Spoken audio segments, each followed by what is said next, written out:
नमस्कार, मी राजेंद्र हुंजे. बेधडकमध्ये तुमचं सगळ्यांचं स्वागत. आज आपण चर्चा करणार आहोत एकूणच राज्यात सगळ्या परिसरात, काही भाग सोडला तर सगळीकडे पावसानं जोरदार आगमन केलेलं आहे. पुनरागमन याला म्हणूया की मध्यंतरीच्या काळामध्ये पाऊस पडला आणि परत थांबला, परत सुरुवात झाली. पण नाशिक जिल्ह्यातली, नाशिक पट्ट्यातली सगळी परिस्थिती पाहिली तर सगळे धरणं जी आहेत ती जवळपास भरत आलेली आहेत. अनेक धरणांचे दरवाजे उघडले गेलेत. त्यामुळे पुराची परिस्थिती संपूर्ण नाशिक पट्ट्यामध्ये आता पाहायला मिळते. गोदावरी नदी दुथडी भरून वाहते. नाशिक शहरात पाणी शिरलंय. त्या खालोखाल तिकडे उत्तर महाराष्ट्रात आपण जर विचार केला तर उत्तर महाराष्ट्रातली अनेक धरणं भरलेली आहेत. गंगापूर धरणातनं पाणी पुरवठा जो आहे तो आता वेगाने बाहेर सोडला जातोय, त्याचा विसर्ग केला जातोय. त्यामुळे गोदावरीमध्ये आलेल्या पाण्याला पूर येऊन बाकीच्या गावांना सतर्कतेचा इशारा दिला गेलेला आहे. नांदूर मधमेश्वर धरणाचे सगळे दरवाजे उघडले गेलेले आहेत. त्यामुळे या सगळ्या परिसरातून वाहणारं पाणी पुढे आपत्ती व्यवस्थापनाच्या दृष्टीने आपण कसा त्याचा विचार केलेला आहे. नैसर्गिक आपत्ती आपण जर त्याला म्हणत असू तर त्याचं व्यवस्थापन आपण पूर्ण करू पाहतोय का. आणि दुसऱ्या बाजूला जितकं पावसाचं पाणी आत्ता येत आहे आणि धरणातनं सोडून दिलं जाते आणि ते वाहत पुढे जात आहे, याच्या नियोजनाच्या बाबतीत आपण कधी विचार करतोय का. या सगळ्या परिस्थितीबद्दल आपण आत्ता बोलतोय. कारण पूर परिस्थिती आत्ता कुठे सुरू झाली आहे, पण त्याचे परिणाम अजून पुढे काही वेळानंतर आपल्याला पाहायला मिळतील. पण त्या दृष्टीने आपण खरंच सतर्क आहोत का, याबद्दल आपण चर्चा करणार आहोत. 3 मुद्दे चर्चेला असतील. पहिला प्रश्न असणार आहे की पूर परिस्थितीसारख्या नैसर्गिक आपत्तीचा सामना करण्यास आपण सज्ज आहोत का. दुसरा मुद्दा असेल की पावसाच्या पाण्याचं नियोजन या विषयाकडे आपण सगळेच जण दुर्लक्ष करतोय का. आणि तिसरा मुद्दा असेल की नैसर्गिक आपत्तीची पूर्वसूचना देणारी यंत्रणा ही उभारण्याकडे आपणही दुर्लक्ष केलेलं आहे का. कारण ती यंत्रणा फारशी सक्षम राज्यात कुठेही पाहायला मिळत नाहीये. या 3 प्रश्नांवर आपण चर्चा करतो. आपल्यासोबत स्टुडिओमध्ये आयबीएन लोकमतचे कार्यकारी संपादक महेश म्हात्रे सर आहेत. आपल्यासोबत डॉक्टर अभिजित जाधव आहेत, असिस्टंट प्रोफेसर आहेत पब्लिक अँड डिझास्टरला टीस या संस्थेमध्ये. म्हणजे पब्लिक आणि डिझास्टर या दोन्ही विषयाचा ते अभ्यास आता तिकडे करतायत, संशोधन करतायत. आपल्यासोबत हेमलता पाटील आहेत, काँग्रेसच्या प्रवक्त्या नाशिकवरून. आणि आपल्यासोबत येणार आहेत नाशिकचे पालकमंत्री गिरीश महाजन हे देखील.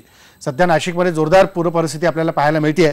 या सगळ्या परिस्थितीमध्ये आपत्ती व्यवस्थापनाच्या बाबतीमध्ये हेमलता पाटील तुम्हाला काय दिसतंय. कारण नाशिकमध्ये तुम्ही आता आहात, सगळ्या या नाशिकमधल्या पाण्याच्या परिस्थितीतनं पार करत तुम्हाला आमच्या स्टुडिओपर्यंत यावं लागलं असेल कदाचित, कारण ती परिस्थिती नाशिकमध्ये आहे. काय दिसतंय नाशिकमध्ये एकूण सगळी परिस्थिती, आपत्ती व्यवस्थापनामध्ये आपण सज्ज आहोत का. राजेंद्रजी, तुम्ही बोला ते बरोबर आहे. कारण मला आता आयबीएनच्या स्टुडिओपर्यंत यायला जवळपास 1 तास लागला. आणि वस्तुस्थिती अशी आहे की तहान लागली की विहीर खोदणं हा प्रकार वर्षानुवर्ष चालू राहतो. आपण बघितलं की दुष्काळ जेव्हा पडलेला असतो तेव्हा दुष्काळावरती आपण चर्चा करतो, पाणी साठा कसा वाढला पाहिजे त्याच्यावरती चर्चा करतो, वॉटर हार्वेस्टिंग कसं झालं पाहिजे त्याच्यावरती चर्चा करतो. आणि दुष्काळ जेव्हा संपतो आणि जेव्हा पावसाळा सुरू होतो तेव्हा परत एरे माझ्या मागल्याप्रमाणे ही परिस्थिती होते. जनरली असं असतं की जेव्हा पाऊस सुरू होणार तेव्हा वेधशाळेने अंदाज दिलेला असतो, पण त्यानुसार शहरामधल्या महापालिका काम करतात का हा खरा प्रश्न आहे. आपण बघितलं की स्ट्रॉम वॉटर ड्रेनसाठी जवाहरलाल नागरी पुनरुत्थान योजनेमध्ये जो निधी होता, पण कुठल्याही शहरामध्ये स्ट्रॉम वॉटर ड्रेनची सोय चांगल्या पद्धतीने झालेली दिसत नाही. रस्त्यांचं वॉल टू वॉल म्हणजे पूर्ण साईड मार्जिनला कॉन्क्रिटीकरण किंवा डांबरीकरण होतं. आणि जेव्हा पाऊस येतो तेव्हा हे सगळं पाणी रस्त्यावरती साचून राहतं. ज्या गटारींची साफसूफ करायची असते त्या गटारींमध्ये प्लास्टिक अडकलेलं असतं, त्या सगळ्या तुंबल्या जातात. आणि जेव्हा नदीला पूर येणार हे फक्त सांगितलं जातं, पण त्यानुसार जे अतिक्रमण आहेत नदीच्या काठ्यावरती, धोकादायक ज्या बिल्डिंग्स आहेत त्यांना कुठल्याही पद्धतीची नुसते वॉर्निंग दिली जाते, पण त्याच्यावरती कारवाई होत नाही. आणि त्यामुळे जेव्हा पाऊस सुरू होतो तेव्हा आपण बघतो की 2 दिवसातच सगळं शहराचं चित्र पालटून गेलेलं आहे. आणखीन एक मला अतिशय क्लेशदायक गोष्ट आपल्याला सांगायची आहे की नाशिकचा जो सन्मान, जी गोदावरी नदी जिच्याकडे आज आपण एक खूप चांगल्या म्हणजे तिला खूप आध्यात्मिक महत्व आहे, त्या गोदावरी नदीमध्ये नाशिक शहरातल्या महानगरपालिकेने संपूर्ण कॉन्क्रीट टाकून दिलं. आणि हे कॉन्क्रीट टाकल्यानंतर आता गोदावरीची जर आपण परिस्थिती बघितली तर एक पाऊस पडलं की ती नदी ओव्हरफ्लो होते. कारण त्याच्यामध्ये पाणी जिरण्यासाठी कुठं रस्ता शिल्लक राहत नाही आणि ते संपूर्ण पाणी नदीच्या बाहेर जे व्हायला लागतं. आज आपण बघितलं की नेहरू चौकापर्यंत पाणी आलेलं आहे, म्हणजे संपूर्ण नाशिक शहरामध्ये पूर सदृश्य परिस्थिती उत्पन्न झालेली आहे. तर याच्यासाठी पावसाळ्याच्या आधी जी काही तयारी केली पाहिजे, बेगमी केली पाहिजे, ती कुठेही केलेली दिसत नाही आणि ही परिस्थिती वर्षानुवर्ष होते. हे खरं दुर्दैव आहे. याच्यामध्ये बरोबर दुर्दैव आहे सगळं. महेश सर, काय या परिस्थितीबद्दल सांगाल की नाशिकची परिस्थिती आता समोर दिसते, दृश्यांमध्ये आपण पाहतोय. 2 दिवसापूर्वी रविवारी ठाण्यातली परिस्थिती आपण सगळ्यांनी पाहिली होती. जसं त्या म्हणाले की नाल्यातले सगळे कचरा तुंबलेला असतो, प्लास्टिकचा कचरा असतो. ह्या व्यवस्थापनाकडेच पूर्णपणे दुर्लक्ष होतंय म्हणून हे सगळं नागरिकांना फेस करावं लागतंय. नाही, व्यवस्थापनाकडे दुर्लक्ष आहेच, परंतु त्याच्या जोडीला आपण या नैसर्गिक आपत्तीविषयी जागरूक नाहीत, ही सगळ्यात मोठी खेदाची बाब आहे. ज्या शासकीय यंत्रणेने या सगळ्या गोष्टींचा अंदाज घेतला पाहिजे आणि त्यानुसार कामं केली पाहिजे, त्या शासकीय यंत्रणेचं या सगळ्या गोष्टींकडे दुर्लक्ष होताना आपल्याला दिसतं. गेल्याच वर्षी मुंबईमध्ये आपण सगळ्यांनी पाहिलं की दादर परिसरामध्ये समुद्रातील सगळा कचरा समुद्राने किनाऱ्यावर आणून टाकलेला होता. याचं कारणच असं होतं की आम्ही वर्षभर कचरा समुद्रामध्ये टाकत राहिलो, त्यामुळे पावसाळ्यामध्ये समुद्राने तो सगळा कचरा लोकांच्या दारामध्ये आणून टाकलेला होता. हीच परिस्थिती आमच्या सगळ्या शहरांमध्ये असलेल्या नद्यांची झालेली आहे. आपली सगळी मानवी जीवन पद्धती किंवा जीवनशैली ही नद्यांवर आधारलेली आहे. पूर्ण मानवी संस्कृती नद्यांच्या काठावर बहरलेली आहे. त्यामुळे जे सगळं अस्तित्व आहे हे माणसाशी निगडीत आहे. नाशिक असेल, मुंबई असेल, नागपूर असेल, कुठलंही शहर घ्या, या शहरांमधल्या नद्यांचं व्यवस्थापन आम्ही सुरुवातीपासून त्याकडे दुर्लक्ष केलेलं आहे. त्यामुळे मुंबईतील मिठी नदी मध्ये जेव्हा पूरस्थिती होते तेव्हा मुंबई पाण्याखाली कशी जाते हे मुंबईने बघितलेलं आहे. परंतु मुंबईमध्ये अजूनही अनेक नद्या आहेत. ओशिवरा आहे, दैसर नदी आहे. या नद्यांची जी दुरावस्था आम्ही आमच्या हाताने केलेली आहे. पुण्यामध्ये सुद्धा आपण मुळा मुठा नदीमध्ये कशा पद्धतीचं अतिक्रमण झालेलं आहे ते पाहिलेलं आहे. तीच परिस्थिती मी नाशिकमध्ये प्रत्यक्ष जेव्हा जाऊन पाहिलं तेव्हा मला धक्का बसला की नदी पात्रामध्ये संपूर्ण कॉन्क्रिटीकरण केलेलं आहे. तर कुठल्या अतिशहाण्या माणसाने हा निर्णय घेतला याचा जरा लोकांपर्यंत या गोष्टी आल्या पाहिजेत की आम्ही जी जैवविविधता आहे नद्यांमध्ये वास्तव्य करणारी, ती जैवविविधता इतक्या क्रूरपणे, इतक्या निर्दयपणे नष्ट करतो आणि त्याच नदीला आम्ही देवता म्हणून पूजतो. दररोज नाशिकमध्ये गोदावरीची गोदा घाटामध्ये आरती होते आणि जिथे आरती होते तिथेच त्या नदीला मृत करण्याचा प्रयत्न होतो. ही सगळी आमची दांभिकता या पुरामुळे पुन्हा एकदा उघडकीस आलेली आहे. राजेंद्र, गेल्या वर्षी युनायटेड नेशन्सचा जो अहवाल प्रसिद्ध झाला पूर्ण जगभरातील नैसर्गिक आपत्ती संदर्भाचा, त्या अहवालात स्पष्टपणे म्हटलेलं आहे की 2015 मध्ये जगातील जे सर्वाधिक नैसर्गिक आपत्तीने पोळलेले जे 3 देश आहेत त्या 3 देशामध्ये भारताचा समावेश आहे. भारताला 2015 मध्ये एका वर्षामध्ये $3.5 बिलियन नुकसान फक्त या नैसर्गिक आपत्तीमुळे झालेलं आहे. तर या सगळ्या परिस्थितीचा विचार शासकीय पातळीवरून झालाच पाहिजे.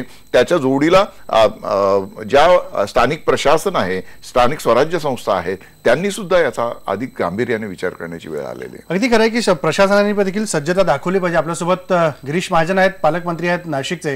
गिरीश महाजन, काय सांगाल की या सगळ्या आपत्ती व्यवस्थापनाला आता आपण सज्ज आहोत का, ज्या प्रकारची परिस्थिती नाशिकमध्ये आपण आता पाहतोय? निश्चित नाशिकमध्ये मला वाटतं गेल्या 60-70 वर्षामध्ये एवढा पूर आला असेल, एवढा पूर आज सगळे सांगतायत की इतक्या वर्षामध्ये आम्ही असा पूर बघितला नाही. एवढा मोठा पूर आज नाशिक शहरामध्ये या ठिकाणी आलेला आहे. 3 दिवसापासून सतत पाऊस पडतोय, त्याचा वेग अजूनही कमी होत नाहीये. पाऊस म्हणजे नदीचं पाणी अजूनही त्याचं वाढतंय, हे खरं आहे. पण या संदर्भामध्ये सगळी जी डिझास्टर मॅनेजमेंट आहे, आपत्ती व्यवस्थापन आहे, ते सर्व प्रशासनाचा मी सतर्क ठेवलं आहे. मी स्वतः अधिवेशन सोडून आज नाशिक शहरामध्ये दुपारपासूनच आलेलो आहे. मुख्यमंत्री महोदयांनीच त्या ठिकाणी मला परवानगी दिली की लवकर तुम्ही नाशिकमध्ये जाऊन बसता, त्या ठिकाणी सगळी व्यवस्था बघा आणि सर्व परिस्थितीला सामोरं जाण्याची आमची तयारी आहे. इथे सर्व महसूल यंत्रणा सर्वांना इथे हेडक्वार्टरला थांबण्यास सांगितलेलं आहे. सर्व मग पोलीस असेल, महापालिका असेल, महसूल असेल, जलसंपदा असेल, सर्वच खात्याचे अधिकारी या ठिकाणी टोकून आहेत.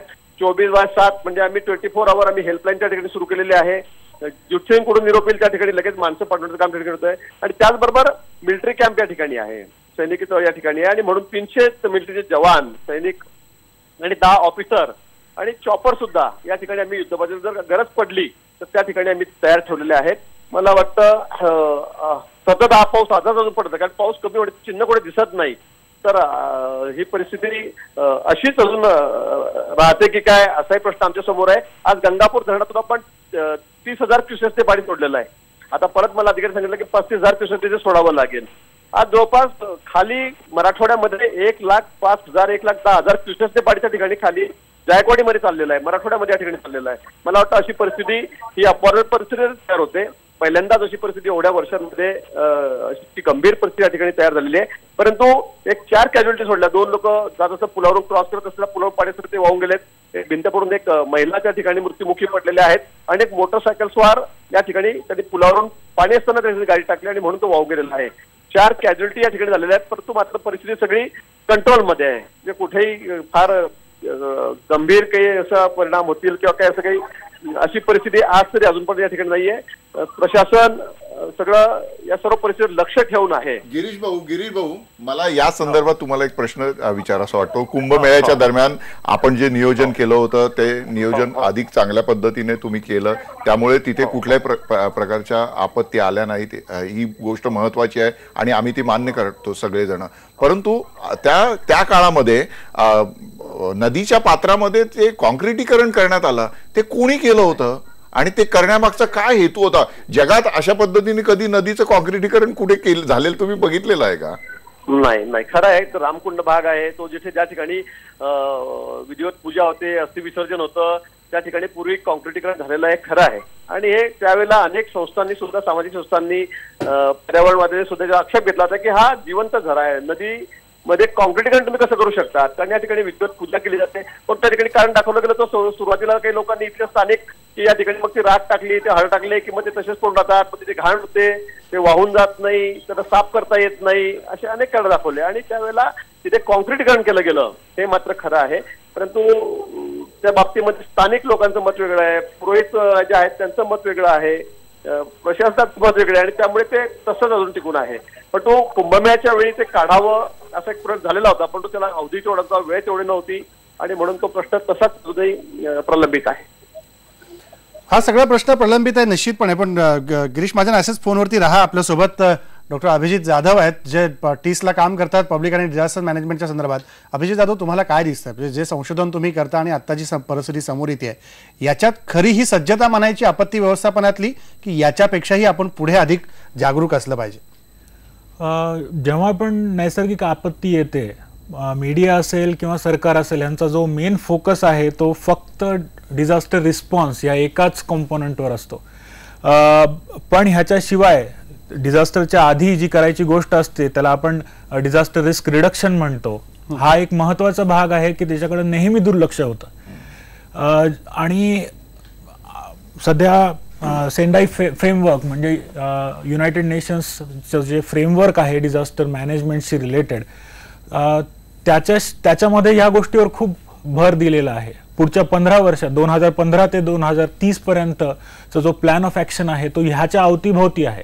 आपल्याला सगळ्यात पहिल्यांदा हे ओळखायला पाहिजे की रिस्क कुठल्याही, आता आपण जो प्लॅन असतो डिझास्टरचा हा सेंट्रल लेवलपासून ते डिस्ट्रिक्ट लेवलपर्यंत असतो. प्रत्येक डिस्ट्रिक्ट जवळ आपला एक डिस्ट्रिक्ट डिझास्टर मॅनेजमेंट प्लॅन असणं मॅन्डेटरी आहे as per 2005 disaster management act.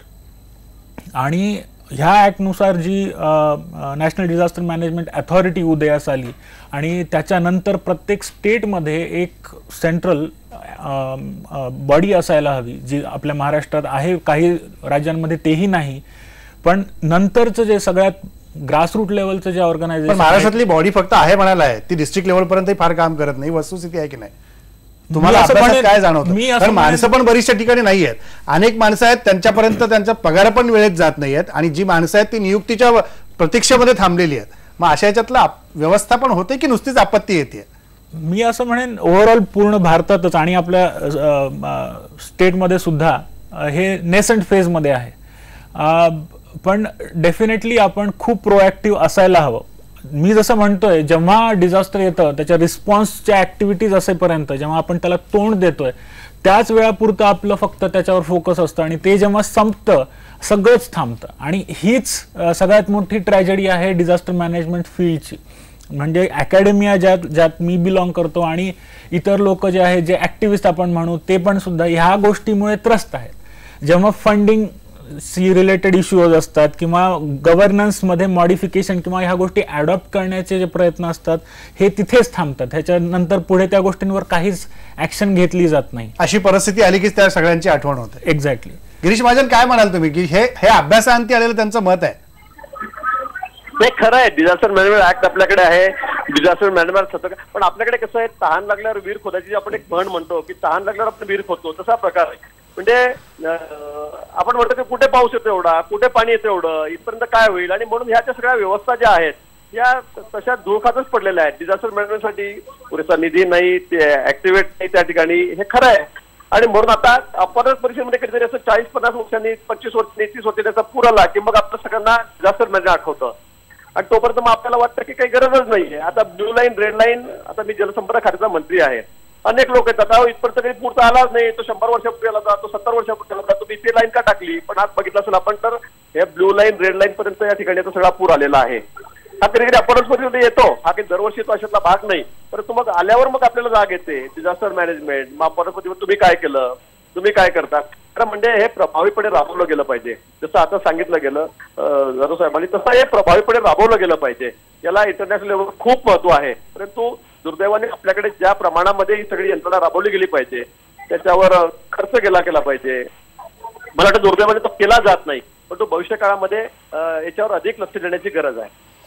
ही चांगली गोष्ट आहे की तुम्ही मंत्री म्हणून या सगळ्या गोष्टी मान्य करताय आणि पुढच्या काळात सगळं राबवू असं तुम्ही आश्वासन देताय. पण हेमलता पाटील, आता जी परिस्थिती नाशिक शहर जर सोडलं तर बाकी ठिकाणची कशी आहे तुम्हाला असं वाटतं की ज्या प्रकारे अजून पाऊस थांबण्याची शक्यता फारशी वाटत नाही, अशा याच्यामध्ये राजकारण होण्यापेक्षा नागरिक म्हणून याची जागृती आपण कशी केली पाहिजे आपत्ती संदर्भात? महत्वाचं असं आहे की आपण भूतकाळातल्या घटनेपासून नवीन काहीच शिकत नाहीये. तुम्ही एनडीएमएचं उदाहरण बघा की एनडीएमए मध्ये नॉन पॉलिटिकल सगळी बॉडी आहे. 3.53 बिलियनचा तो सगळा खर्च आहे. आणि असं असताना एनडीएमए मार्फत जे काम होतं ते खरंच कन्स्ट्रक्टिव्ह काम होतं का, किंवा त्याचा आपल्या देशाला फायदा होतो का, याचाही विचार करण्याची गरज आहे. नॉन पॉलिटिकल बॉडी असल्यामुळे निर्णय घेतले जात नाहीत, निधीची कमतरता आहे आणि पॉलिसी डिसिजन व्यवस्थित घेतले जात नाहीत. आणि आपण बघितलं की अमेरिकेचं जर उदाहरण घेतलं की कॅटरीना वादळ आल्यानंतर त्यांनी जो आपत्ती व्यवस्थापनामध्ये आमूलाग्र बदल केला आणि तो बदल केल्यानंतर त्या देशाने जो आपत्ती व्यवस्थापनामध्ये कार्यवाही सुरू केली त्यानंतर त्यांना ह्या गोष्टी लक्षात आल्या, म्हणजे परत त्यांना फेस कराव्या लागल्या नाहीत. जपानमध्ये बघा आपण की ट्रिगर वॉर्निंगच्या दृष्टीने आपल्याकडे काहीच होत नाही. आपण वॉर्निंग देतो पण किती पूर येणार आहे, कुठे येणार आहे, भूकंप येणार असेल तर त्याचे स्केल किती असेल, त्याच्यासाठी काय केलं पाहिजे. त्यांनी समुद्रामध्ये 24 किलोमीटरवरती तशा पद्धतीचे सेन्सर्स बसवलेले आहेत. आणि आपल्याकडे एवढा सगळा डाटा अवेलेबल असताना सुद्धा आपण ट्रिगर वॉर्निंगसाठी काही करत नाही. आपण जे फोरकास्टिंग करतो ते कॉम्पॅक्ट फोरकास्टिंग करत नाही. त्याच्यामध्ये आपल्याला फक्त कळतं की नाशिकमध्ये अतिवृष्टी होईल, पण नाशिकमध्ये कोणकोणत्या परिसरामध्ये किती प्रमाणात पाऊस पडेल, त्याच्यावरून काय काय घडू शकेल, ते पुराचं पाणी कुठपर्यंत जाऊ शकेल, या संदर्भातली सगळी जी माहिती आहे ती माहिती आपल्याला मिळत नाहीये. आणि म्हणून कॉम्पॅक्ट फोरकास्टिंगची मला असं वाटतं की फार मोठ्या प्रमाणावरती गरज आहे. फक्त डेटा आपल्याकडे असून उपयोग नाहीये, तर त्या डेटा कशा पद्धतीने उपयोगात आणायचा. दुसरी गोष्ट महत्वाची बघा की पाऊस आला की पहिल्यांदा इलेक्ट्रिकल सप्लाय बंद होतो, आपले फोन बंद होतात. तर त्यासाठी आपला सॅटेलाइट, म्हणजे पाऊस आल्यानंतर किंवा अतिवृष्टी झाल्यानंतर नागरिकांनी नक्की काय केलं पाहिजे, नागरिकांनी कुठं गेलं पाहिजे, कुठल्या परिसरामध्ये त्यांनी मूव्ह झालं पाहिजे, याच्या संदर्भातली जी यंत्रणा आहे त्याच्या संदर्भात वायफाय असेल किंवा सेलफोन असतील हे एफिशियंटली कसे चालतील याची सुद्धा आपल्याकडे प्रोव्हिजन असणं गरजेचं आहे. आणि नागरिकांना प्रायर आधी आपल्याला माहिती असणं गरजेचं आहे. आपल्याकडे माळीण घडते, माळीण घडल्यानंतर आपण मिलिटरी कामाला लावतो, पण प्रत्येक ठिकाणी मिलिटरी कामाला लावणं हे त्याच्यावरती सोल्युशन आहे का? आपली डिझास्टर मॅनेजमेंटची यंत्रणा कुठे आहे, त्याची पुढची बॉडी कुठे आहे, त्यांचा आणि आपत्ती व्यवस्थापनाचा आणि बाकीच्या सगळ्या लोकांचा समन्वय आहे का? आपण आपत्ती व्यवस्थापन सुद्धा पुराचं आपल्याला काही माहिती मिळत नाही, त्याच्यासाठी आपल्याला वेधशाळेवरती अवलंबून राहावं लागतं.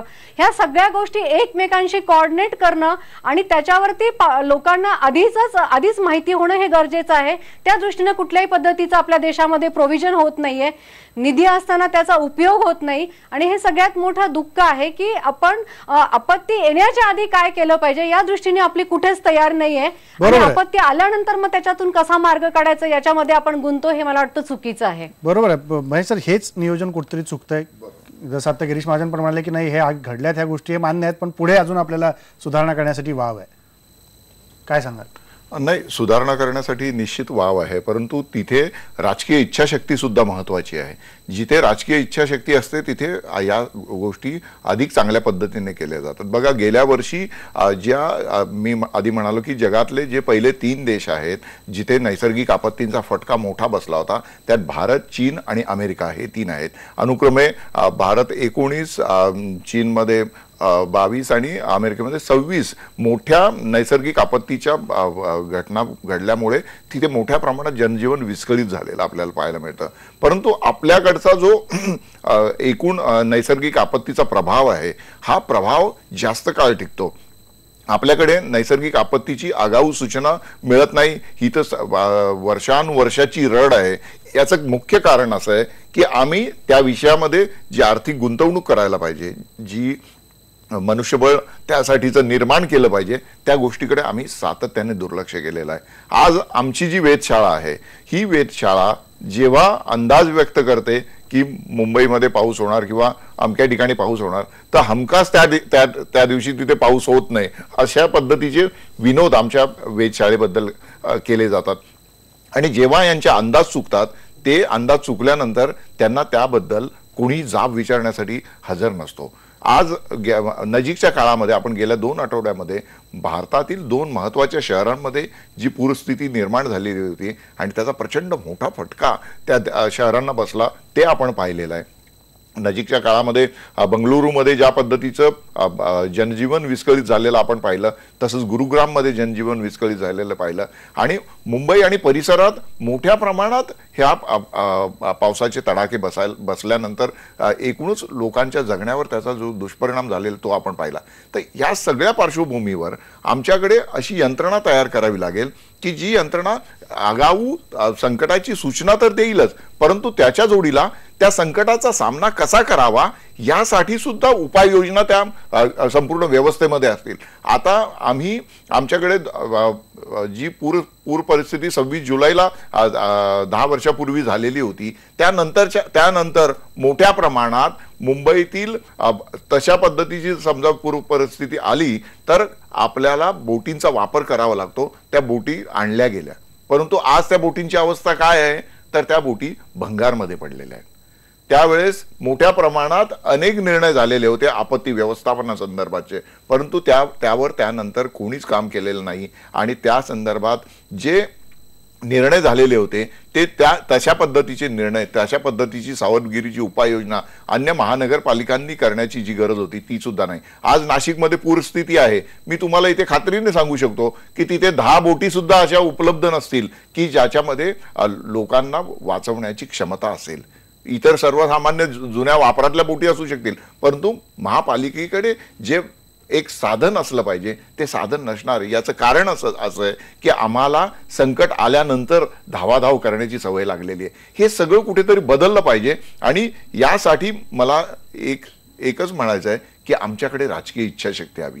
जे आता गिरीश महाजन यांनी सगळ्या गोष्टी मान्य केल्या, तो त्यांचा मनाचा मोठेपणा आहे. कारण आजकाल राजकारण्यांना असं मान्य करण्याची सुद्धा सवय राहिलेली नाही. आपलं अपयश मोकळेपणाने मान्य करण्याची सुद्धा त्यांच्यामध्ये एक जी औपचारिकता असते ती सुद्धा उरलेली नाही. परंतु त्या सगळ्याला अपवाद म्हणून गिरीश महाजन यांनी या गोष्टी मान्य केल्या. परंतु मान्य करून थांबता येणार नाही. आपल्याला त्यावर उपाययोजना आखाव्या लागतील, आपल्याला त्यावर मात करावी लागेल आणि तरच लोकांचं जगणं अधिक सुकर होईल. नाहीतर नैसर्गिक आपत्ती येत राहील. म्हणजे आम्ही 2 महिन्यापूर्वी दुष्काळावर याच व्यासपीठावरून चर्चा केली की पाण्याचा प्रश्न कसा सोडवतात. आता पाणी आलेलं आहे आणि ते सांभाळायला आम्ही समर्थ नाही आहोत. ही जी परिस्थिती आहे ही कुठेतरी थांबली पाहिजे, बदलली पाहिजे. याचा सगळ्यांनी विचार करण्याची गरज आहे. बिलकुल सर, तुम्ही एक चांगला मुद्दा उपस्थित केला. एक ब्रेक घेऊ, पण याच मुद्द्यावर सरांनी उपस्थित केलेलं की पाणी आलंय, दुष्काळात पाणी नाही म्हणून आपण ओरडत होतो, पण आता पाणी आलंय याचं नियोजन कसं केलं पाहिजे आणि आपत्ती व्यवस्थापनातल्या ज्या यंत्रणा सजग पाहिजेत, सतर्क पाहिजेत की आता काहीतरी येणार आहे. हवामान खातं नेहमी जसं सर म्हणाले की हवामान खातं अंदाज देतं की या दरम्यान पाऊस पडेल. कदाचित हवामान खात्याचा 2-3 दिवसापूर्वीचा असाही अंदाज होता की ऑगस्ट महिन्यामध्ये अधिक पाऊस पडतील आणि हे धरणं सगळी भरून त्याच्यातनं पाण्याचा विसर्ग होईल.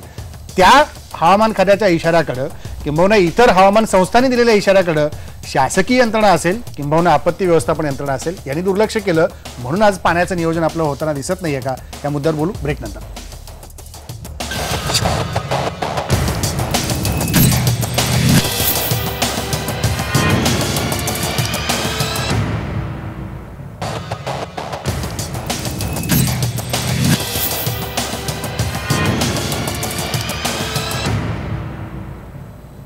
ब्रेक नंतर पुन्हा एकदा स्वागत. काही प्रतिक्रिया फेसबुकवर आलेल्या प्रेक्षकांच्या वाचून दाखवतो. 4 वेगवेगळ्या प्रतिक्रिया आहेत.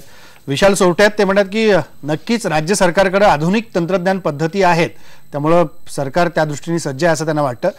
धोंडप्पा नंदे ते म्हणतात की आपत्कालीन परिस्थितीत प्रशासकीय यंत्रणेसोबतच शालेय महाविद्यालयीन विद्यार्थी, NCC, पोलीस प्रशासन, स्वयंसेवी संस्था, सामाजिक कार्यकर्ते यांना प्रशिक्षण दिलं तर आपण या आपत्तीचा सामना करू शकतो अशी यांची सूचना आहे. विकास कुचेकर आहेत, ते म्हणतात की आपत्ती व्यवस्थापन हा विषयच प्रशासनाच्या दृष्टीनं अडगळीचा झालाय. हवामानाचा अंदाज ज्या पद्धतीने येतो तसाच नैसर्गिक आपत्तीसाठी सज्ज असल्याचा फक्त दावा केला जातो, म्हणजे दावे दोन्हीकडनं आणि नुकसान जनतेचं. श्याम ठाणेदार, जर प्रशासनानं आपली भूमिका योग्य प्रकारे पार पडली तर नैसर्गिक आपत्तीचा सामना करणं शक्य आहे असं ठाणेदारांना वाटतं. पण या सगळ्या परिस्थितीमध्ये आपण नैसर्गिक आपत्तीच्या दृष्टीने खरोखर सज्ज आहोत का? आपत्ती व्यवस्थापनाच्या दृष्टीने आपली आपत्ती व्यवस्थापन यंत्रणा काय नेमकी काम करते? दिलीप कांबळे आपल्यासोबत आहेत, मदत आणि पुनर्वसन राज्यमंत्री आहेत. दिलीप कांबळे, राज्यामध्ये जी आपत्ती व्यवस्थापनाची यंत्रणा आहे या यंत्रणेला कार्यान्वित करण्यासाठी म्हणून शासन स्तरावरती काय प्रयत्न होत आहेत? कारण तशा पद्धतीनं ती गतिमान झाली आहे असं फारसं दिसत नाही. पण हा फोन चालू नाहीये. दिलीप कांबळे, आवाज येतोय? चालू नाहीये फोन.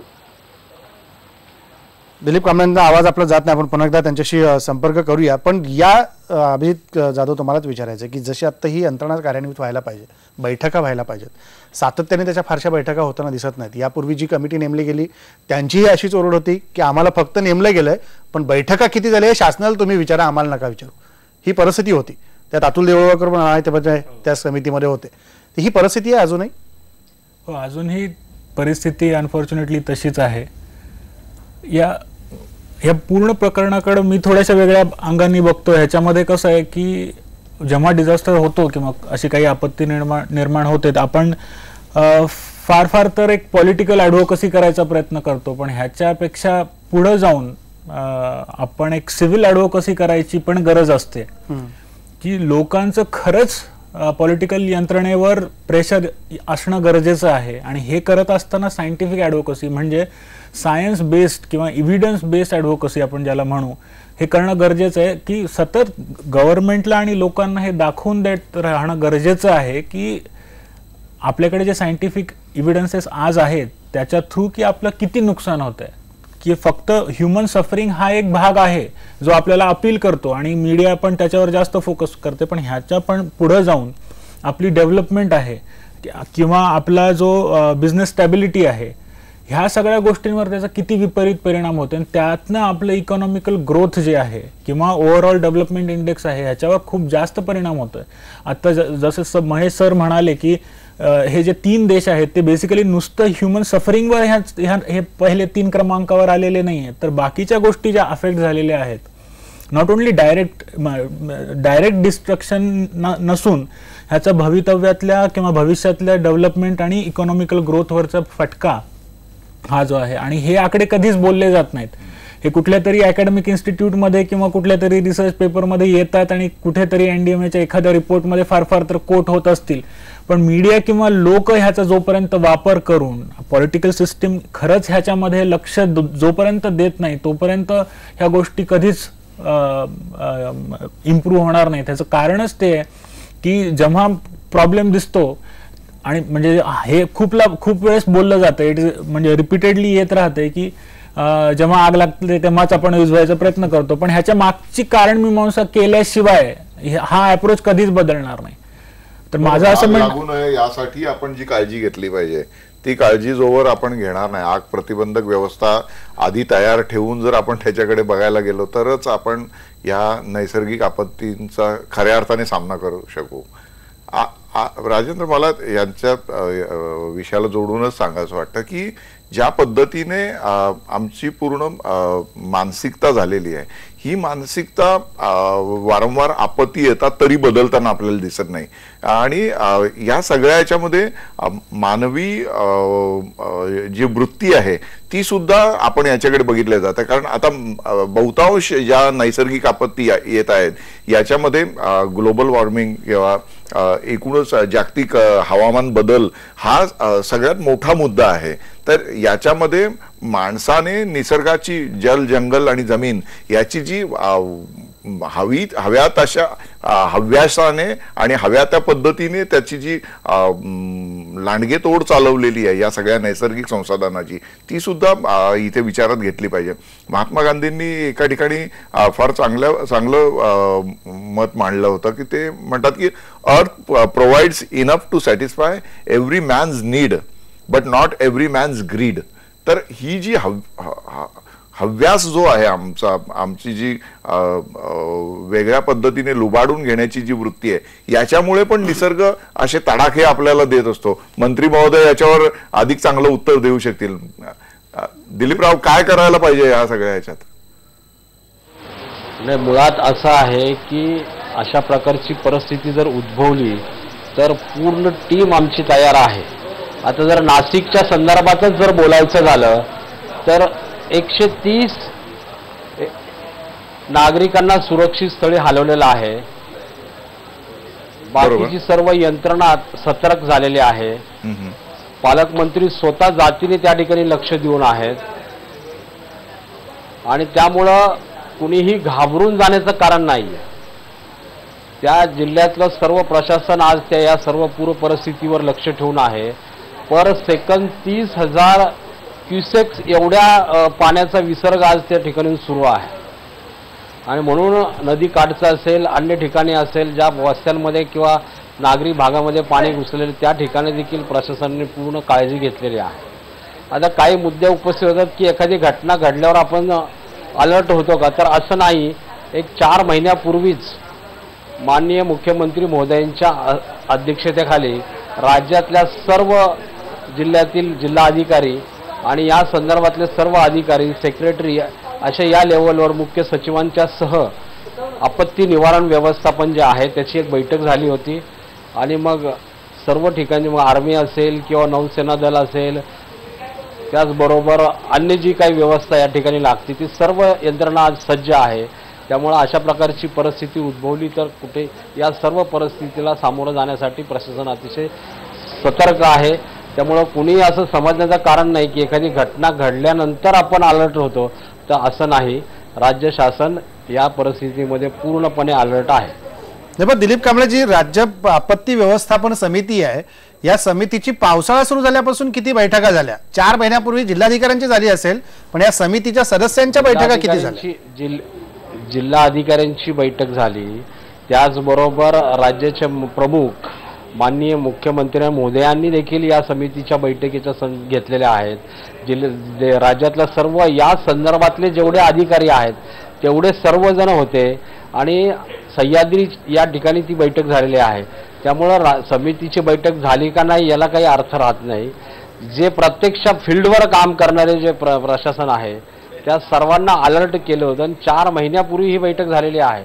आणि माननीय मुख्यमंत्री, मुख्य सचिव स्वतः या सर्व परिस्थितीवर लक्ष ठेवून आहेत. नाशिकमध्ये आज ही परिस्थिती उद्भवलेली आहे. अन्य राज्यामध्ये अन्य कुठेही अशा प्रकारची परिस्थिती नाही, पण नाशिकची परिस्थिती सुद्धा हाताबाहेर गेलेली नाही. केवळ समितीची बैठक झाली का नाही याच्यावर चर्चा करू नये असं मला वाटतं. हेमलता पाटील, तुम्हाला काय म्हणायचं होतं मगाशी?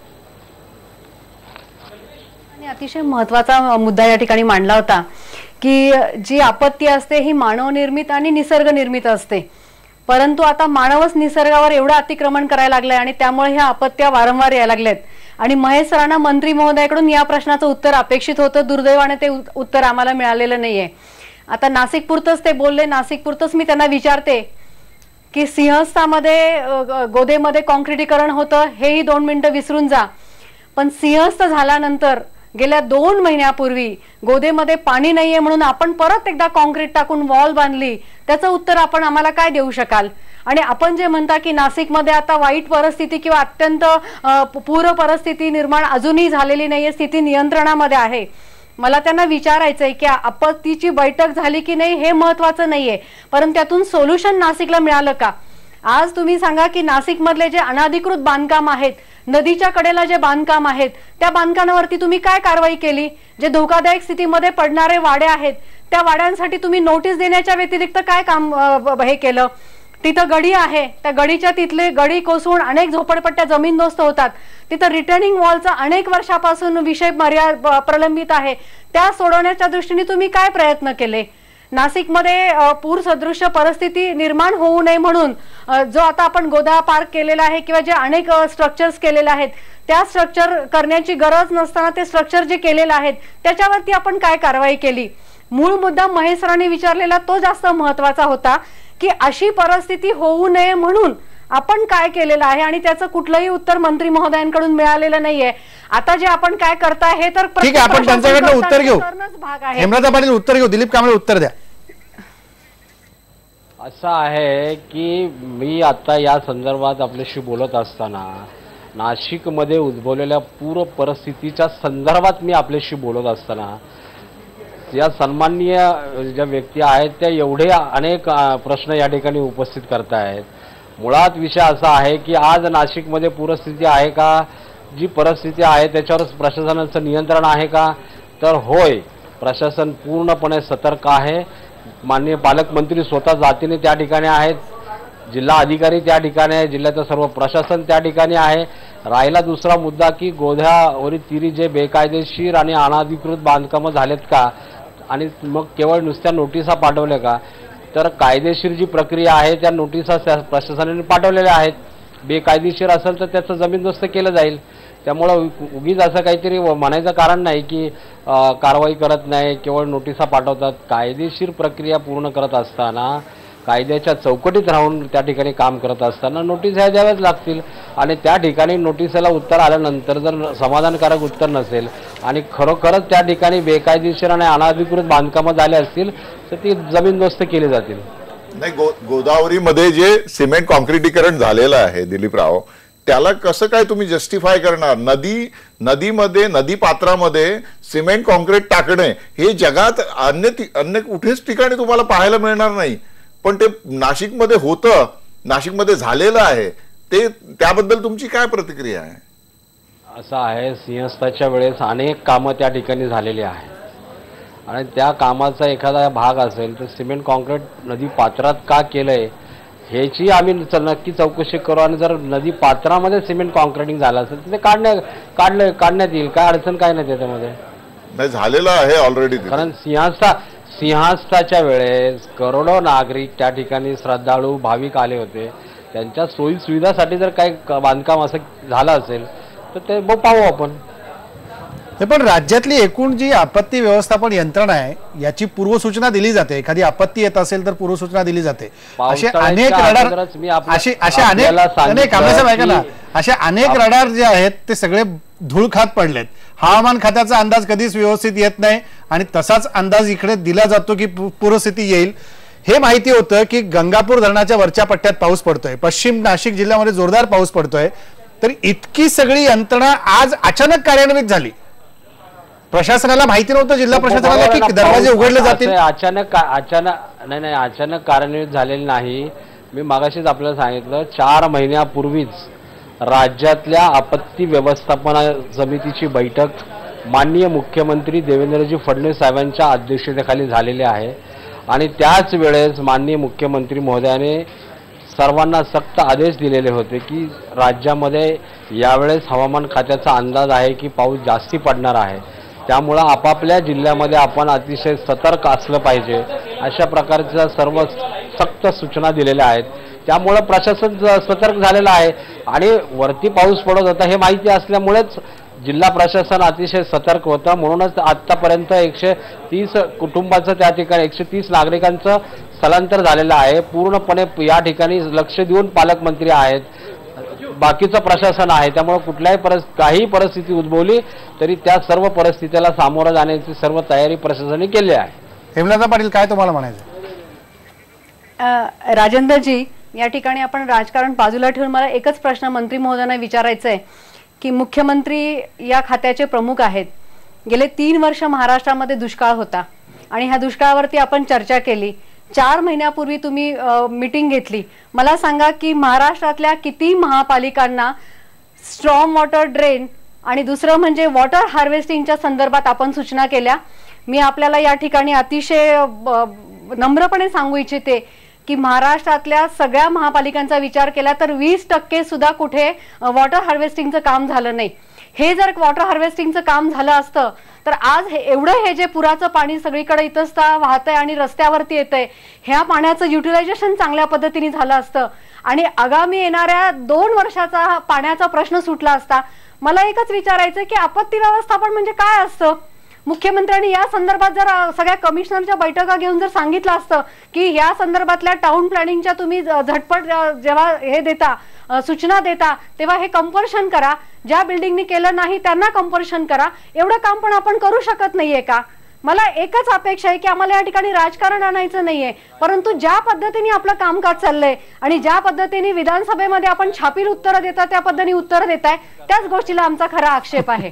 कांबळे साहेब बोला. मी जी परिस्थिती आहे ती सगळी सांगितलेली आहे. राजेंद्रजी, मला कळत नाही यांना नेमकं काय म्हणायचं आहे. म्हणजे यांची एवढी का गोंधळलेली परिस्थिती झालेली आहे, काय यांचं मत आहे. मला काय म्हणायचं आपत्ती व्यवस्थापनाच्या संदर्भात मला काय म्हणायचंय नाही, पाण्याचं नियोजन त्यांचं म्हणणं ऐका ना. परिस्थिती गोंधळलेली झाली, मी त्याला काय करू शकतो सांगा मॅडम. कांबळे साहेब ऐका ना, त्यांचं म्हणणं हे आहे की जे पाणी वाहून जात आहे.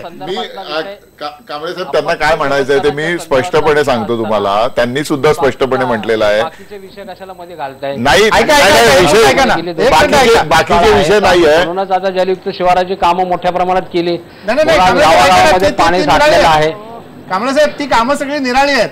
याच्यातला मुद्दा त्यांचा फक्त आहे की जे पाणी वाहून जात आहे, रेन वॉटर हार्वेस्टिंग संदर्भात तुम्ही काय उपाययोजना केली आणि वाहणारे पाणी जे आहे त्याला थांबवायचं कसं आणि मग दुष्काळ पडल्यानंतर थेंब थेंब पाण्यासाठी आपल्यालाच वन भटकावं लागतं. याचं नियोजन काय. राजेंद्रजी, मला एक सांगा, एका वर्षात सगळं अपेक्षित आहे का. आता नागरीकरण झालेलं आहे, अनेक ठिकाणी वेगवेगळ्या पक्षाचं सत्ता आहे. माननीय मुख्यमंत्री महोदयांनी तशा प्रकारच्या सूचना दिल्या, त्यांनी त्या खाली सूचनांची अंमलबजावणी लगेच एका दिवसात होईल असं नाही ना. पाणी थांबवायचं कसं, याचं काय नियोजन केलं. पाणी ज्या ज्या ठिकाणी थांबवणं शक्य तिथं थांबवू आपण. आता पण जर धरणातनं जर पाण्याचा विसर्ग नाही केला तर धरणाला धोका निर्माण होऊ शकतो. म्हणून पर सेकंद 30,000 क्युसेक या पद्धतीने पाण्याचा विसर्ग सुरू आहे आणि मग ते जर थांबवलं तर पुन्हा धरणाला धोका होऊ शकतो. आणि म्हणून आपत्ती व्यवस्थापनाच्या इथलाच एक भाग आहे की काय त्यामुळे पाणी सोडलेलं आहे.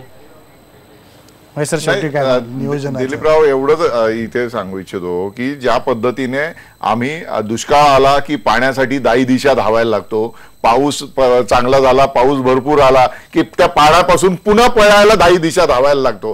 पण ही जी धावण्याची जी आमची प्रक्रिया आहे ही दुष्काळात पण चालू असते आणि पूर आला तरी सुद्धा चालू असते. हे कधीतरी थांबणार आहे का. सातत्याने मोठ्या म्हणजे युनायटेड नेशन्सच्या माध्यमातून या नैसर्गिक आपत्तींचा अभ्यास मोठ्या प्रमाणात झालेला आहे. गेल्या वर्षीच्या अहवालामध्ये स्पष्टपणे म्हटलेलं आहे की 2016 मध्ये पुन्हा एकदा भारतामध्ये आणि विशेषतः आपल्या परिसरामध्ये दुष्काळ होणार, मोठ्या मोठ्या नैसर्गिक आपत्ती येणार, पूर परिस्थिती येणार.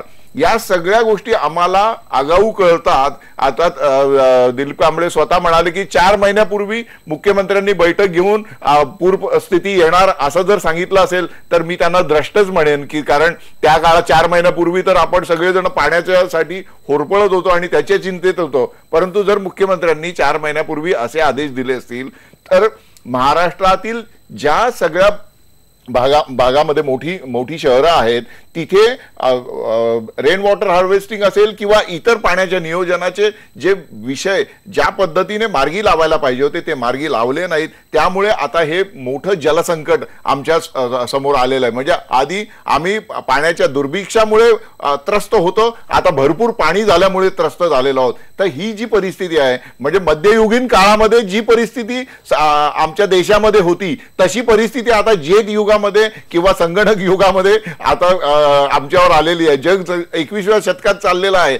सगळ्या गोष्टींचे अंदाज अधिक चांगल्या पद्धतीने वर्तवण्याची यांत्रिक आणि तांत्रिक क्षमता जगामध्ये विकसित झालेली आहे, परंतु आमच्याकडे अजून त्या सगळ्या गोष्टींचा अंदाज नाहीये, त्या सगळ्या गोष्टीचा वापर नाही. या सगळ्याला राजकीय इच्छाशक्तीचा अभाव हे एकमेव उत्तर आहे. त्यामुळे दिलीपराव, तुम्ही जसं म्हणता की तुम्हाला अजून काही काळ पाहिजे, तर आम्ही अजून 2-4 वर्ष तुम्हाला द्यायला तयार आहोत, परंतु या सगळ्या गोष्टीवर कायमस्वरूपी तोडगा काढा आणि लोकांना या नैसर्गिक आपत्तीतून सोडवा. जुन्या काळामध्ये असं बोललं जात होतं शेतकऱ्यांच्या घरांमध्ये की या बाबा रे, या आसमानी सुलतानीपासून वाचवा. तर तशी वेळ आता या आधुनिक युगात तरी लोकांवर येऊ देऊ नये, एवढीच अपेक्षा या सगळ्या कार्यक्रमाच्या निमित्ताने व्यक्त करतो. धन्यवाद. सगळ्या पाहुण्यांचे वेळ संपला आपला, पण ही आपत्ती आता पुढे ओढवू नये म्हणून या आपत्तीचं व्यवस्थापन करण्याची आता वेळ आलेली आहे. त्यामुळे वेळ जाऊ न देता त्याचा संधीचा उपयोग करून घेऊन पाणी थांबवलं पाहिजे. हीच खरी किमया प्रशासनाच्या हातात आहे. ती कशी करायची आता आपत्ती व्यवस्थापनाच्या समितीवर अवलंबून आहे. इथंच थांबू. पहा फक्त IBN लोकमत.